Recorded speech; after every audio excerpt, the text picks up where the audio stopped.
Dear friends, नमस्कार। जय जगन्नाथ। वर्तमान राज्य रे शिशु सेविका नियुक्ति हेबे एवं काहाकू मिलिबो अग्राधिकार संपूर्ण गाइडलाइन आसी जाइछि एवं एथिरे रेक्टिफिकेशन होइके आसीछि। सरकार जो प्रीवियसली देइथिले गाइडलाइन किछिटा परिवर्तन करिसंती। तेणु कौन गाइडलाइन अछि एवं को माने अप्लाई करि परिबे, को स्कूल अप्लाई करि परिबे, समस्त तथ्य एठी रहिला। तो फास्ट आमे आवेदन पत्र उपरे नजर पकेबा। एठी देखंतु आपनकर रहिला आवेदन पत्र जोटा कि आपण फिलअप करेंगे। ये फास्ट आपंकर रोचे आवेदनकारी नाम जोटा कि आप एंटर करेंगे। ये जेकोसी जन महिला निश्चित भाव में सी से श्रीमती रु आरंभ होती पिता बा स्वामी नाम एवं ता सहित लिंग तो निश्चय महिला। जन्म तारीख ये जातीयता जोटा कि आमर नेशनालीटी जोटा कहते इंडियन एवं वैवाहिक स्थिति अविवाहिता बा विधवा बा छाड़पत्र। ता सहित आमर रहा दिव्यांग कि हाँ और ना। सामाजिक वर्ग जोटा कि रहा साधारण वर्ग बा अन्य पछुआ वर्ग बा अनुसूचित जाति अनुसूचित जनजाति बा अल्प संख्यक जोटा कि माइनोरिटी बोली कहउछंती। एवं ता सहित शिक्षागत योग्यता जहाँ भी अच्छी या पर आपनकर आसी जाउची आवेदनकारी ठिकाना एठी आसीजिवो जोटा कि आपनकर ग्राम पोस्ट ब्लॉक जिला पिन नंबर मोबाइल नंबर आधार नंबर भोटर नंबर एवं शिशु सेविका ପାଇଁ आवेदन କରୁଥିବା विद्यालयर नाम जो विद्यालय आपण अप्लाई करूछंती से विद्यालयर नाम एठी लिखिबे एवं ता सहित एठी आपनकर सिग्नेचर रहबो। सिग्नेचर सहित आपनकर आवश्यक प्रमाण पत्र गुडिक रहिला जेमति कि आधार कार्ड रो नकल एवं भोटर आई कार्ड रो नकल एवं शिक्षागत प्रमाण पत्र रो नकल। ए सब जिनिस को छाड़ी कि जदि आउ किछि आपनको पाखरे रहिछि ताकू मध्ये आपण दाखल करि परिबे। ये गला आपनकर आवेदन पत्र सहित कौन कौन जिनिस आपण संकलन करके देबे। नेक्स्ट हम जीवा एटी वर्तमान देखो जो निर्देशावली रही निर्देशावली मु मूल कहली किछिटा परिवर्तन करछंती। आपण जानछंती एनबी 2020 आधार रे वर्तमान हमर स्कूल गुडाकर बाल बाटिका श्रेणी आसी जाइछि। जदि बाल बाटिका श्रेणी आसी जाइछि सेमानकु पढेबो के एवं सेमानकर केयर के नबो एई सेंस रे हमर वर्तमान शिशु बाटिका जो आरंभ होइछि तांकरी आधार रे शिशु सेविका वर्तमान नियोजित हेबे। किंतु शिशु सेविका जो माने रहिबे ये संपूर्ण रूपे मु आपनको कहि दिए ये होची नॉन टीचिंग पोस्ट। शिक्षक हिसाब रे आपण आपु ग्रहण करिवे नाही। ये होची प्योरली नॉन टीचिंग पोस्ट जोउथरे आपणकर विशेष करके पिला मानकर केयर ऊपर एथरे गुरुत्व रहउची। देखंतु तार ऑब्जेक्टिव्स रहउची सरकारी विद्यालय रे निर्दिष्ट भर्ती संख्या अछि सेथिरे शिशु सेविका को नियुक्त करबा जहाँ प्रधानतः शिक्षक मानक श्रेणी परिचालन रे सहाय्य करिवे और कुमारी बा शिशु मानक विभिन्न प्रयोजन रे सहयोग करिवे। जहाँ जहाँ आवश्यकता अछि पिला मानकर से आवश्यकता भितरे सेमानकु सहायता प्रदान करिवे। एटा ताकर मुख्य ऑब्जेक्टिव्स रहइबो एवं प्राथमिक श्रेणी शिक्षक मानक पई सहायता प्रणाली को दृढ़ करिबा जहाँ द्वारा प्री स्कूल शिशु मानकु सठिक भाव रे परिचालन करिवे और प्रतिदिन रो कार्यसूची को कार्यकारी भाव प्रबंधन करि परिवे। एई जिंसटी ताकर विशेष करके रहिछि। तो सी एसोसिएट करिवे टीचर को एवं क्लासरूम रे जोटा कि हमर विशेष करके एटा बाल बाटिकारु 1 and 2 एई जो श्रेणी गुडिक रहिला सेही श्रेणी रे मिनिमम 30 स्टूडेंट्स जदि होउचंती ताहले आपनकर स्कूल रे शिशु सेविका नियोजित हेबे। तो तापर आसला शिशु सेविका गुडिक माने जो माने नियुक्त हेबे शिशु सेविका माने को कोन करिवा को पड़िबो। Duties to be interested.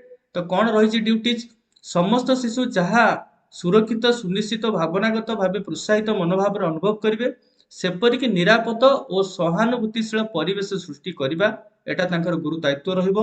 जेमति पिला माने के निडर हेइकी बा भयहीन भाव रे बा सुरक्षित भाव रे एवं तांकर प्रत्येकटी कथा को बुझिला भली गोटे छोट छुआ प्रति जो मनोभाव पोषण करिया कथा सेही भली भाव रे जेमति ताको फील हबनी ताको घर भली फील हवा दरकार।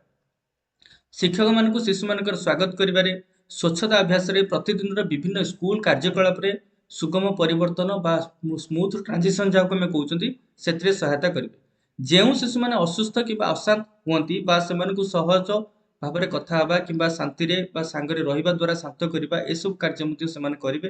किछि शिशु थांती दुष्ट अर्थात सेमाने स्कूल को आसीबाकू राजी हुंती नै एवं आसिले मध्ये कांदीबाकू लागंती बा चिड़चिड़ी हुंती। तो सेही क्षेत्र रे सेमानकु शांत करेबा बा तांकर जहा आवश्यकता मेंटेइबा एटा होची गोटे शिशु सेविकार कर्तव्य रहइबो। ता सहित प्रयोजनीय समय रे शिशु को पुस्तक खेलना चाट परि सामग्री मध्ये जोगेबा जेतेबेले आवश्यकता रहउची शिशु खेलिबो बा पढिबो ता सहित चाट एमती जहाँ जिनस सब आम सामग्री रोचे एफएलएन क्लास रे विशेष करके आमर क्लास 1 क्लास 2 आउ ता सहित आपनकर बाल बाटिका एई श्रेणी गुड़ाक बेसी गुरुत्व जदि शिशु को बाहर को जीवाकू बा शौचालय को जीवाकू अच्छी किंबा किसी समय पर विरति आवश्यक अच्छी से शिशु को सांगरे से नहीं जिबे जदि शिशु असुस्थ बा विचलित किंबा भिन्न आचरण करुछंती सेतबेले शिक्षक को मते से सूचित करिवे संपूर्ण रूपे कहया गले शिशु मानक उद्देश्य रे ही शिशु सेविका नियुक्त करा होउची सेतमे मूलरू कहिची यह कोनसी टीचिंग पोस्ट नुह तेणु से हिसाब रे आपण देखिबे जोटा आपण माने डीईसी कोर्स जो माने बहुत करके वर्तमान अपेक्षारत जे सेमानकर कौन हवा पाई जाउछि जो माने हमर डीईसी कोर्स करिसंती जोटा डिप्लोमा इन अर्ली चाइल्डहुड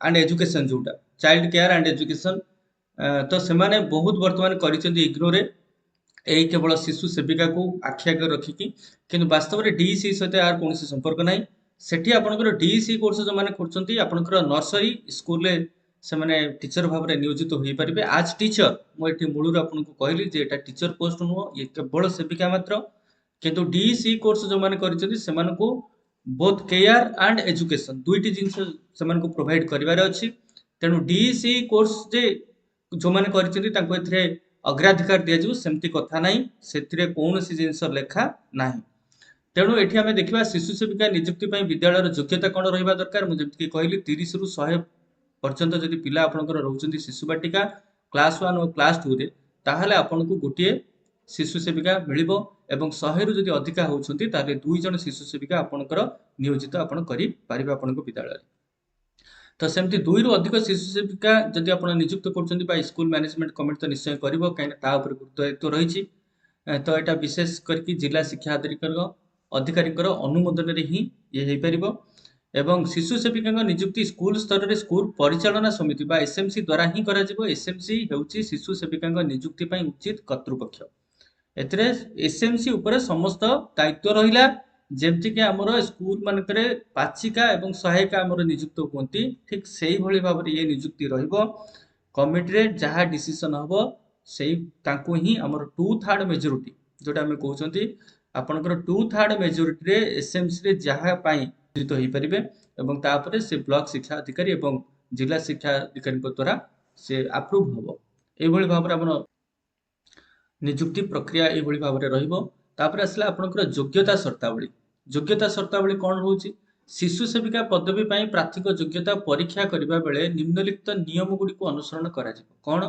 प्रथमे से जने भारतर नागरिक होइतिबे एवं स्त्री एवं ता सहित 1 अप्रैल रे नियुक्ति वर्ष रे 18 वर्ष रु अधिक बयस रो और 45 वर्ष रु कम बयस रे हेबा आवश्यक प्रथम एप्रिल रे बा नियुक्ति वर्ष रे 1 अप्रैल को तांकर बयसटी 18 तळुको होनथुबो 45 उपरको होनथुबो अर्थात 18 रु 45 वर्ष भितर तांकर बयस होथुबो ठीक सेही भली सेही सेविका स्कूल थिबा ग्राम बा वार्ड रो निवासिनी हेबा उचित जदि सेमती कैंडिडेट न मिलुचंती ताले बाहर मध्य बा पार्श्ववर्ती ग्राम बा वार्ड मध्य आपण पोस्टिंग करि परिबे किंतु प्रथमे आपनकर जीव से स्कूल गाँ रे बा वार्ड रे आसुची सेही वार्ड बा ग्रामर से निवासी होइतिबा आवश्यक तृतीय तो साक्षर होइतिबा उचित जदिओ ए टीचिंग पोस्ट नुह किंतु साक्षर होबा निहाती जरूरी काकरा जो आपनकर चित्र कार्ड हो शब्द कार्ड हो बा विभिन्न जिंस रहिछि सेगुडी को ठीक भाव में परिचालना करिया को हेले साक्षर होबा निहाती आवश्यकता अछि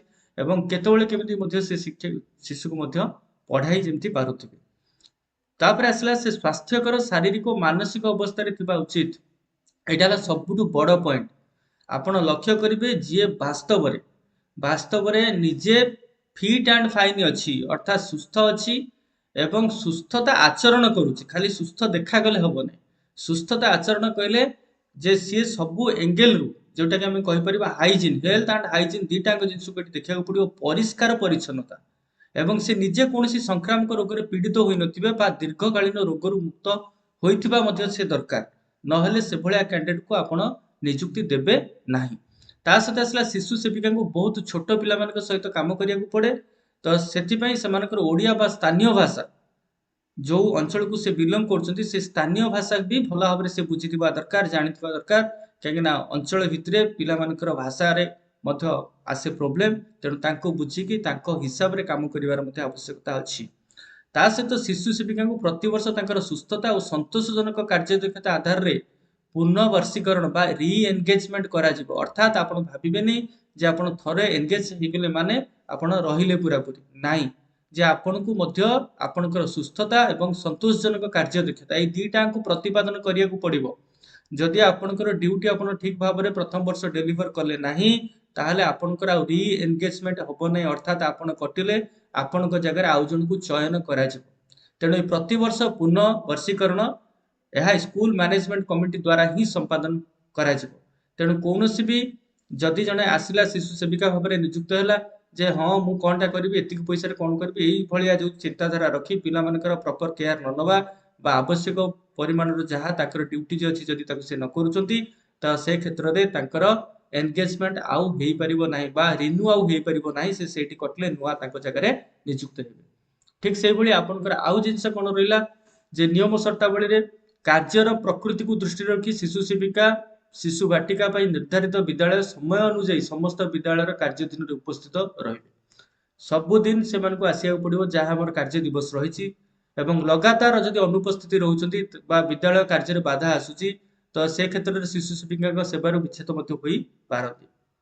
ଏହି ପରିସ୍ଥିତିରେ ଶିଶୁ ସେବିକା ଅନୁମୋଦନହୀନ ଅନୁପସ୍ଥିତି ସମୟରେ କୌଣସି ବେତନ ବା ମାନଦଣ୍ଡ ପାଇବେ ନାହିଁ।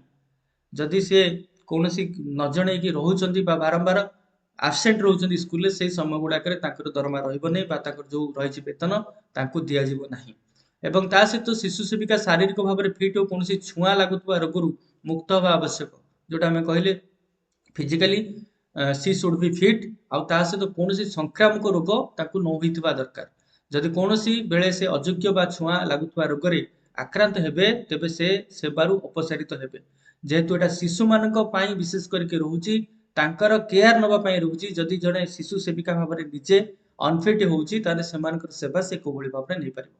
ତାପରେ ଯୋଗଦାନ ସମୟରେ ନିର୍ବାଚିତ ଉମିଦବାର ମାନେ ନିମ୍ନଲିଖିତ ଦଲିଲ ପତ୍ର ଗୁଡ଼ିକୁ ଏସଏମସି ମାଧ୍ୟମରେ ଦାଖଲ କରିବେ। ଆଟେଷ୍ଟେଡ୍ ଆପଣ କରିକି ଦେବେ, 2ଟି ପାସପୋର୍ଟ ଆଟେଷ୍ଟେଡ୍ ଫଟୋଗ୍ରାଫ 2 କପି ଏବଂ ତା ସହିତ ଏଜୁକେଶନାଲ ସାର୍ଟିଫିକେଟ 2 କପି ଏବଂ ଭୋଟର ଆଇ କାର୍ଡର ନକଲ ଆଟେଷ୍ଟେଡ୍ ହେଇଥିବ, ଯୋଉଟା କି ଆମର ଗୋଟିଏ କପି ରହିବ ଏବଂ ବ୍ୟାଙ୍କ ପାସବୁକ୍ ର ପ୍ରଥମ ପୃଷ୍ଠାର ଆଟେଷ୍ଟେଡ୍ କପି। ଏସବୁ ଜିନିଷ ବା ଡକୁମେଣ୍ଟ ଗୁଡ଼ିକୁ ଆପଣଙ୍କୁ ସବମିଟ୍ କରିବାକୁ ପଡିବ। ଠିକ ସେଇଭଳି ଯଦି ଚୟନିତ ବ୍ୟକ୍ତିଙ୍କର କାର୍ଯ୍ୟଦକ୍ଷତା ସନ୍ତୋଷଜନକ ଭଲ ନୁହେଁ ବୋଲି ପ୍ରମାଣିତ ହୁଏ, ତେବେ ଏସଏମସି ମଧ୍ୟ ସେମାନଙ୍କୁ ବର୍ଜନ କରିବାର ଅଧିକାର ରଖିଛି। କିନ୍ତୁ ଯଦି କୌଣସି ଇଚ୍ଛାଧୀନ ବର୍ଜନ ହୁଏ, ତେବେ ସେଥିପାଇଁ ଅପିଲ କରିବାର ମଧ୍ୟ ଅଧିକାର ବ୍ଲକ ଏଜୁକେଶନ ଅଫିସରଙ୍କ ପାଖରେ ରହିଛି ଏବଂ ଡିଷ୍ଟ୍ରିକ୍ଟ ଏଜୁକେଶନ ଅଫିସରଙ୍କ ପାଖରେ ମଧ୍ୟ ପୁନର୍ବୀକ୍ଷଣ କରିବାର ଶକ୍ତି ରହିବ। ତ ଠିକ ସେମିତି ଯଦି ଶିଶୁ ସେବିକା ନିଯୁକ୍ତି ସମୟ ନିୟମର ପୁନର୍ବିଚାର, ଶିଶୁ ସେବିକା ନିଯୁକ୍ତିର ଅପେକ୍ଷା କମିଯିବା ବା ବିଦ୍ୟାଳୟ ସଂସ୍ଥାର ଛାତ୍ର ଭର୍ତ୍ତିର ହ୍ରାସ କିମ୍ବା ବିଲୟ ହୁଏ, ଅର୍ଥାତ୍ ବର୍ତ୍ତମାନ ଯୋଉଟା ଆପଣଙ୍କର ରହିଛି ମିନିମମ୍ 30 ଜଣ ହେଲେ ଆପଣଙ୍କର ଜଣେ 30 ରୁ 100 ଭିତରେ ଏବଂ 100 ଏକ୍ସିଡ୍ କଲେ ଯାଇକି ଆପଣଙ୍କର ଆସିବ କଣ ନା 2 ଜଣଙ୍କୁ ନିଯୁକ୍ତି ସେଠି ଦିଆଯିବ। ଯଦି 100 ରୁ ଅଧିକା ହଉଛି ତ ସେଠି 2 ଜଣ ନିଯୁକ୍ତି ଦିଆଯିବ। କିନ୍ତୁ ଯେତେବେଳେ 100 ରୁ କମିଗଲେ ସେତେବେଳେ ଯିଏ ସେକେଣ୍ଡରେ ଆସିଥିବେ ସିଏ ପ୍ରଥମେ ବାହାରିବେ। ତେଣୁ ଏଠି ଆମର ନିୟମ ରହିବ କଣ ନା ଶେଷେ ଆସିଲେ ପ୍ରଥମେ ଯିବେ। ଯିଏ ସେକେଣ୍ଡରେ ନିଯୁକ୍ତ ହୋଇଛନ୍ତି ସିଏ ହିଁ ବାହାରିବେ ଏବଂ ପ୍ରଥମରୁ ଯିଏ ନିଯୁକ୍ତ ହୋଇଥିବେ ସିଏ ହିଁ ରହିବେ। ତେଣୁ ଏଇଟା ଆପଣଙ୍କର ରହିବ ଯୋଉ ନିୟମ ରହିଛି। କାହିଁକିନା ଟାଇମ ଟୁ ଟାଇମ ମଧ୍ୟ ଆପଣଙ୍କର ଯୋଉ ଆଟେଣ୍ଡାନ୍ସ ରହୁଛି ସେ ଭାରି କରେ, ପ୍ରତିବର୍ଷ ସମାନ ଆଟେଣ୍ଡାନ୍ସ ରହେ ନାହିଁ। ଯଦି 100 ରୁ କମିଗଲା ତାହେଲେ ଆପଣଙ୍କର ସେ ଗଲେ ଏବଂ 30 ରୁ ଯଦି କମିଗଲା ତାହେଲେ ମଧ୍ୟ ଶିଶୁ ସେବିକାରୁ ମଧ୍ୟ ବାଦ ପଡିବାକୁ ପଡିବ। ତେଣୁ 30 ଉପରେ ସବୁବେଳେ ରହିବା ଦରକାର ଆପଣଙ୍କର ଶିଶୁ ବାଟିକା କ୍ଲାସ 1 ଏବଂ କ୍ଲାସ 2, এই ତିନିଟା କ୍ଲାସର ଆଟଲିଷ୍ଟ 30 ଷ୍ଟୁଡେଣ୍ଟସ୍ ନିହାତି ରହିବା ଦରକାର। ଯଦି ରହୁନାହାନ୍ତି ତାହେଲେ ଶିଶୁ ସେବିକା ସେଠି ରହିପାରିବେ ନାହିଁ। ଏବଂ ସାଧାରଣ ନିଯୁକ୍ତି ପାଇଁ ଅଧିକାର ଦାବି ଯୋଉ ସମସ୍ତେ କରନ୍ତି ସେଟା ସେମାନେ କରିପାରିବେ ନାହିଁ। ଏସଏମସି ଦ୍ୱାରା ନିର୍ଦ୍ଦେଶିତ ନିୟମାବଳୀ ଅନୁଯାୟୀ ଯେଉଁ ପ୍ରାର୍ଥୀମାନେ ଶିଶୁ ସେବିକା ଭାବରେ ନିଯୁକ୍ତ ହୋଇଛନ୍ତି, ସେମାନେ ରାଜ୍ୟ ସରକାରଙ୍କ ଅଧୀନରେ ସାଧାରଣ କର୍ମଚାରୀ ଭାବେ ନିଯୁକ୍ତି ବା ଅନୁଷ୍ଠାନ ବା ସାମିଲ ହେବା ପାଇଁ କୌଣସି ଅଧିକାର ଦାବି କରିପାରିବେ ନାହିଁ। ଇଏ ପିଓରଲି ଆପଣଙ୍କର ଏସଏମସି ଦ୍ୱାରା ନିଯୁକ୍ତ ପ୍ରକ୍ରିୟା। ତେଣୁ ଏଥିରେ ସେମାନେ ନିଜକୁ ଗୋଟେ ସାଧାରଣ କର୍ମଚାରୀ ଭାବେ ବିବେଚନା କରିପାରିବେନି ବା ସେଥିପାଇଁ କୌଣସି ଦାବି କରିପାରିବେ ନାହିଁ। ଓଡ଼ିଶା ସରକାର ଉପରୋକ୍ତ ଯୋଜନାରେ ଉଲ୍ଲେଖିତ ନିୟମ ଓ ସର୍ତ୍ତ ଗୁଡ଼ିକୁ ସାଧାରଣ ହିତରେ ସଂଶୋଧନ କିମ୍ବା ଶିଥିଳ କରିବାର ଅଧିକାର ରଖିଛନ୍ତି। କୌଣସି ପ୍ରକାର ସେ କରେକ୍ସନ ବି ଆଣିପାରନ୍ତି ସେଥିରେ। सेटा होची ताकर टर्म एंड कंडीशन भितर रहउची। रिजर्वेशन रोस्टर जो कोटा कहउची तार प्रयोग एठी ताकू दिया जिवने जेतरे स्कूल मैनेजमेंट कमिटी द्वारा भित्तिक स्वेच्छा भित्तिक बा वॉलंटरी सर्विस बोली कहा जाउची। तेणु सेति पय कोनोसी ऑनररियम उपरे हेबाक थवा रिजर्वेशन रोस्टर एथिरे लागू हिबो ना। एवं मानदंड आपण जानिले 3000 टंका ताको ऑनररियम दिया जिवो जोटा कि आपनकर प्रोजेक्ट अप्रूवल बोर्ड रहिची सेटा विद्यालय गणशिक्षा विभाग द्वारा ही प्रदान कराछि। Directorate of primary education Odisha. तो ये थिला आपनकर केमती अप्लाई करिवे एवं काहा पाई कोन कोहळ रहिछि एवं ता सहित मानदंड को मध्ये आपण देखिले केते परिमाणर आपण अर्थ राशि पाया पई जाउछन्ती जो माने पोस्टिंग हेबे एवं ता सहित आ गुटे जिंस रहिला अग्राधिकार। एटा हला सबडु बड पॉइंट काहाकू अग्राधिकार मिले कना एटा मु मूलरु जेहेतु कहली यहा गुटे नॉन टीचिंग पोस्ट जेहेतु नॉन टीचिंग पोस्ट एथिरे आपण कोनोसी प्रकारे गोटे मु अधिक पाठ पढ़ी बा मो पाखे ए सब क्वालिफिकेशन अच्छे मु डीसी करिछि ए सब को आळा करिकि आपण एठी क्लेम करि परिबे नाही जेहेतु एला गोटे नॉन टीचिंग पोस्ट एवं ता सहित एटा उद्दिष्ट रहउछि केवल पिला मानकर केयर पर। तेणु एठी जो प्राथमिकतार क्रम रहउछि फास्ट क्रम जाउछि काहाकू एसटी श्रेणी रु। एसटी श्रेणी रु दरिद्र बा असहाय नारी जदि अछंती प्रथम प्राथमिकता जाउछि एसटी वर्ग को। जदि एसटी वर्गर कौनसी दरिद्र बा असहाय नारी अछंती ताले प्रथमे तांकू देखा जिवो। द्वितीयतः एससी वर्ग रु जदि के अछंती तांकू देखा जिवो। तृतीयतः अन्यान्य अदर बा ओबीसी बा एससीबीसी जोटा हम कहउछंती से वर्ग रु जदि कौनसी आपनकर रहुचंती सेही भली असहाय बा दरिद्र तांकू मध्य अग्राधिकार दिया जिवो। एवं चतुर्थरे दरिद्र बा विवाह विहीना माँ जहाँ को पाखरे कौनसी जीविका उपाय नाही। विवाह विहीना कहले आपण विडो ही पारंती बा होची एठी आपनकर कौनसी प्रकार से होची ताको ठारू डिवोर्स हेई थई पारंती। तो से क्षेत्र रे एसटी समुदाय को जदि बिलोंग करछंती तो तांको प्रथम अग्राधिकार दिया जिवो। सेमती सेही क्षेत्र रे तापरे आसला एससी कम्युनिटी को तापरे आसला अन्य समुदाय जो रहिले अन्यान्य वर्ग बा एससी एससीबीसी बा ओबीसी वर्ग एवं एसटी समुदाय दरिद्र विच्छिन्न किंबा परित्यक्ता होई पारती बा एससी समुदाय दरिद्र विच्छिन्न बा किंबा परित्यक्ता होई पारती। ताले एठी आपनकर जो रहिला एसटी तापर आसला एससी तापर ओबीसी और एससीबीसी एई वर्ग परे आपनकर आसला जनरल।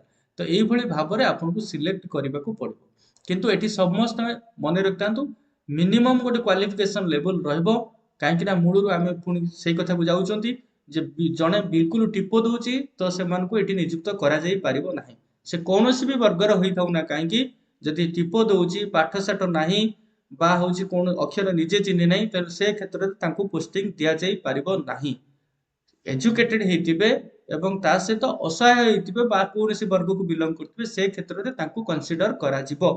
किंतु प्रथमे प्रायोरिटी जिवो आपनकर ये थिला अग्राधिकार भित्ति। किंतु सब बेले आपन माइंड रे रखिबे जिए स्वच्छता एवं निजे सुस्थ सबल अच्छी एवं स्वच्छता प्रति ध्यान रही रुचि रही पिलांग केयरिंग अच्छी एवं सबु कार्य रे एक्टिव रहिबो सेही भली गोटे कैंडिडेट को एठी शिशु सेविका भाव में नियुक्ति दिया जिवो जहा फल कि विद्यालय रो जो कार्यक्रम रही से सुचारू भाव में तुला जाई पारिबो। तापरे आपनकर अयोग्यता कोन रहइबो ना जत्ते बेले 60 वर्ष आपनको हेइ जिवो कोनोसी शिशु सेविका जो दिन 60 वर्ष टच करेंगे से दिन ताको कार्य विरत कर दिया जिवो। एवं ता सहित जदि कोनोसी व्यक्ति दीर्घस्थायी संक्रामक रोग रे पीड़ित होउछंती किंबा अचल होई पड़छंती से क्षेत्र रे मध्ये से शिशु सेवक को आ कार्य करि परिबे नाही। तथापि जने सेविका मैटरनिटी लीव निर्वाह से करि परिबे गर्भावस्था छुट्टी ताको पई मध्ये एटा प्रযোज्य होबो। किंतु अलगा जो संक्रामक रोग बा दीर्घस्थायी रोग रे जदि पीड़ित होउछंती ताले से क्षेत्र रे ताको सेटु वर्जन करिया को पड़िबो। एवं ता सहित जदि एसएमसी प्रेसिडेंट बा मेंबर लोकल एमपी एमएलए जिला परिषद मेंबर समिति मेंबर सरपंच को परिवार सदस्य किंबा निकटात्मीय होइथिबे ताले से शिशु सेविका भाव में नियुक्त होई परिबे नाही बा अयोग्य सिद्ध हेबे। एवं सेमति सरकारी कर्मचारी को परिवार सदस्य जदि होइतांते ताले से मध्ये होई परिबेनी शिशु सेविका भाव में नियुक्त। जे कोनसी व्यक्ति निकट रे अपराधिक पृष्ठभूमि जदि अछि ताले बा चालुछि तांक नार से भला मामला ताले से मध्ये शिशु सेविका भाव नियोजित होई परिबे नाही। ए सब गला अयोग्यतार आधार एई आधार रहिले आपण अयोग्य सिद्ध हेबे। तेणु आपण देखिले वर्तमान आमे जो जो जिनस गुड़िक रहा केमिति अप्लाई करेंगे तो ता सहित आप कौन मानदंड कौन रोचे एवं केते पारिश्रमिक रोचे गाइडलाइंस कौन रही को स्कूल आपण पोस्टिंग हेबे एवं आपणकर काम कौन रहा एवं सबुठ बड़ कथा जो डीसी कथा को लेकिन आमर समस्त मन में द्वंद्व बहुत आमर ओडिशा रे वर्तमान डीसी कोर्स टी करूछंती इग्नोर किंतु डीसी कोर्स सहित यार कौन संपर्क ही ना कहीं डीसी कोर्स से हूँ diploma in yearly childhood education जोटा कि yearly child care and education तो से क्षेत्र में आपंकर रोचे दुईटी जिनस आपंकर केयर भी रोचे एवं एजुकेशन भी रोचे बट आपण टीचर भाव में विवेचित हेबे किंतु एटी शिशु सेविका कहले केवल सेवा उद्देश्य ये पाठ पढ़ार कौन ना केवल सपोर्ट करवा कार्ड बंटन करवा